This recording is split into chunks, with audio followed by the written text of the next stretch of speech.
Okay, good morning class. Welcome back to your second class for the chapter Urbanization and its impacts in geography. All right. Okay, this is the fifth chapter, and in the previous chapter we had done the introduction, that is the definition of urbanization, and we had done a few points, that is the main causes of urbanization. And as you know, I had done around 4 points: still, transport, and communication. So before I start off with the fourth or fifth point, better opportunities of education, I'll just do a short recap so that you know what we are talking about. All right.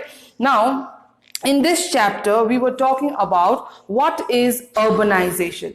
Now, like I said, urbanization is the growth of towns and cities. That means they are growing in size. They are becoming bigger and bigger, or larger and larger. Now, we had learned about the causes. What are the main causes of urbanization, or what are the reasons behind the growth of towns and cities? The first one, we had done industrialization.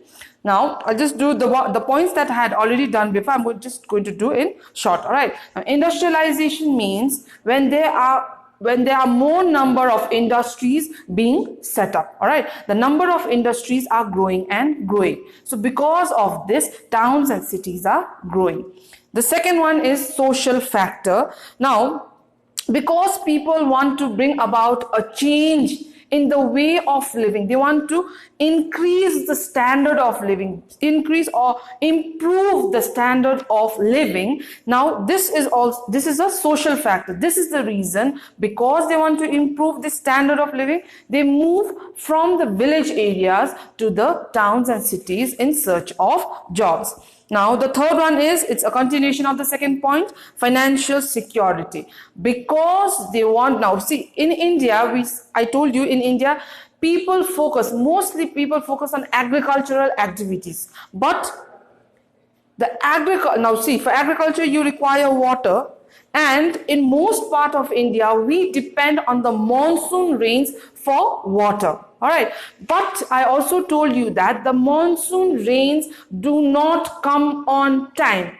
That means sometimes they come way before time, sometimes they do not come on time, or sometimes they come after the exact monsoon period. All right. So what happens is, people cannot rely on the monsoons for water. Now, it is very, very irregular. Main thing is that the monsoons are irregular. It does not come on time. So sometimes you have planted a plant or a crop which requires lots of water, but the monsoon is not there. So what is going to happen? The crops are going to get destroyed, and the farmer is going to suffer a huge loss. All right. Now, that is why, because of financial security, that they go to the towns and cities. Now they migrate to the towns and cities. The other one is transport and communication. Because there is better transport facility and because there is better communication facilities, people would like to transfer or migrate to the cities to live. Now we come to better opportunities for education. Now, in the previous chapter, we had done because of higher education, or for higher education, people would like to migrate to the cities. Now, you can see that sometimes, in rare cases, people also migrate when they are in school. Why is? Because the facilities that are available in the schools which is situated in the towns and cities are better than those schools which are situated in the villages. So if you look at your book, it says cities have better opportunities for education. They are good schools, and not only schools, colleges and universities too. So, and professional colleges such as medicinal or medical and engineering. So young men and women are attracted to the cities for better and higher education. So like in your cases, when I always give an example, related to your day-to-day life. So here I give an example of your brothers and sisters. See, every time I tell you, whenever we were doing migration, I told you your parents or your guardians or your elder brother, they have brothers and sisters have migrated to some other foreign country to earn a living. Now here also, after passing out class 12, all right, after passing out from school, we always we always aim at going to the cities for higher education. Why? Is because first is we have a list of options of colleges and subjects, and also the professional colleges. All right, the professional college, the option of going to many colleges, there are many options for the colleges. All right, so you can choose from among the entire list of colleges that is available in the cities. All right, that means it says you have better opportunities. Okay, next is modernization. Now, when we talk about modernization, now in the 21st century, everybody wants to be modern. All right, now everybody wants to have the latest facility of it. Everybody wants to wear branded clothes. All right, so what happens is now these modern facilities are available only in the cities, not in the villages or in the rural areas. So because of this sophisticated technology, better infrastructure, communication, medical facilities, variety of entertainment facilities are some of the features of modernization. And where do you find these? Better infrastructure, better communication, better opportunities, sophisticated technologies. Where do you find them? We find them only in the urban areas. All right. Okay. Now the rural people, because of this, the rural people migrate to the cities. Okay. Now other facilities, apart from all these facilities, there are also other facilities like, see, it is included. All right. It's like a conclusion. The other factors which attract the rural people to migrate to cities are better standard of living, that is for social factor, medical facilities, and better social status. That means to improve your standard of living, to earn money, and to imbibe or gain all those high technological facilities that is available in the cities. Okay. Now, next is impact. Impact of urbanization. Now see, there are two sides of urbanization. One is the positive impact, one is the negative impact. So first we are going to do the positive impact of urbanization. Now the first one, migration of rural people to urban areas improve their standard of living. So in this sentence, please focus on the phrase improve their standard of living. Now the reasons we've already done. Second one, growth in the prosperity of towns and cities is a sign of prosperous national economy. So when a single family, see, I'll give you an example. When one person from a family goes to the from the rural area to the urban area, they start earning and they start sending money, remittance, all right? Or go to some foreign country, they start working, earn a lot of money, keep some from them, and send some amount to their family. Now, with the help of this money, the family will be able to improve their standard of living. Now, similarly, now I'm giving an example of just one family. In similar cases, there are many families that is improving their standard of living. Now, the family improves, the society improves, then the town improves, and similarly the cities, the state, the district or a district, state, and then as a whole the entire nation is developing. All right, okay. Now the coming together of economic and human resources in one place leads to innovation and development in business, science, technology, and industry. So what is happening is, now industries are built, factories are built, new technologies are built. Now along with this, human beings are also developing themselves in a sense that they are imbibing, they are gaining knowledge based on all these development that is taking place. So when there is a mixture of the technology and when there is a mixture of the human resource, the human beings coming together, then what happens? It leads to the development of the society. Urbanization leads to increase in employment opportunities because more factories are being set up, because more offices, more industries are being set up. That means it requires more people to work. So there are more number of jobs available. Now access to education, that means you have easy access. The education facility is easily available for you. The healthcare services, social services and cultural activities are more readily available to people. Okay, that means all these facilities you can gain easily. Child survival rates. Okay, now child survival, remember we had done death rate and birth rate. All right, now sometimes in some cases or in some places the death rate of a child is extremely high. Now why? Is because the medical facilities are not properly available or not easily available, and even if it is available, the standard of or the quality of medical facilities available is not up to the mark. All right, so here the child survival rates are better than rural areas because of better access to health care. That means if you excuse me, for a small, even if you have a very small infection or if you fall sick for cough and cold, the doctor is easily available. The pharmacies are available. Small clinics are available. So you have here also for medical facility, you have a plethora of, you have a list, all right, options. You have a plethora of options and you will be easily available. If one hospital is packed, you can go to some other place. If one doctor is not available, you can go to some doctor. All right, but this is not the case in the rural areas, because in rural areas there is only one clinic. Sometimes there are no doctors, only nurses are available. All right, so that is why people flock to the cities to gain access to these medical facilities available, which is easily available.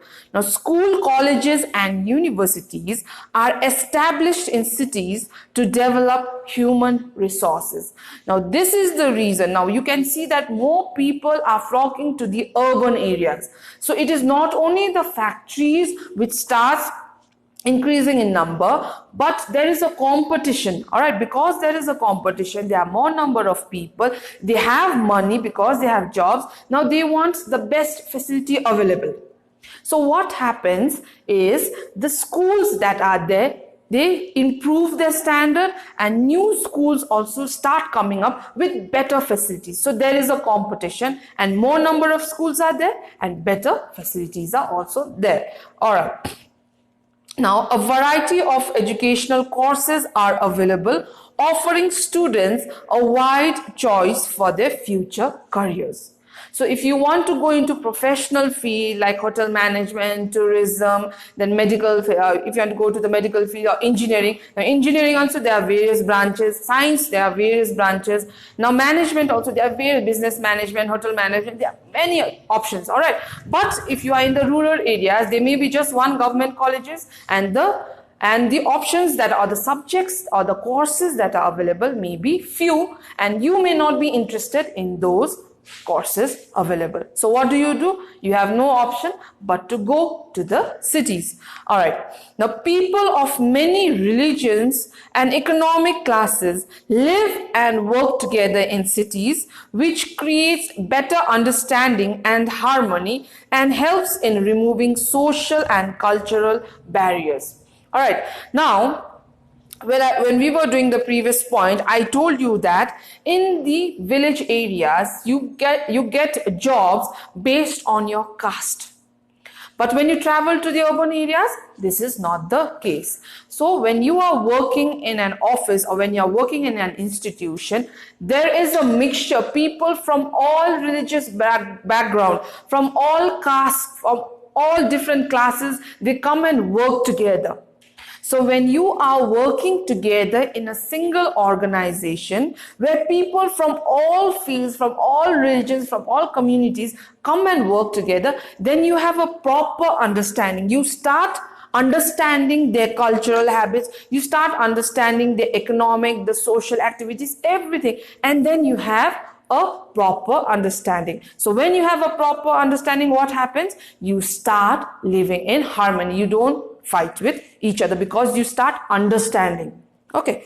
Now, next point is the negative impacts of urbanization. Okay.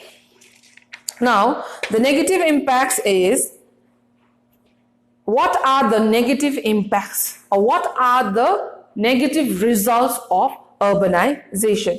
Now, the first problem, you see, when we say urbanization, people from all around the cities or from all the rural areas are going or migrating to the urban areas. So the first thing what happens is there is an increase in population and there is a problem of housing.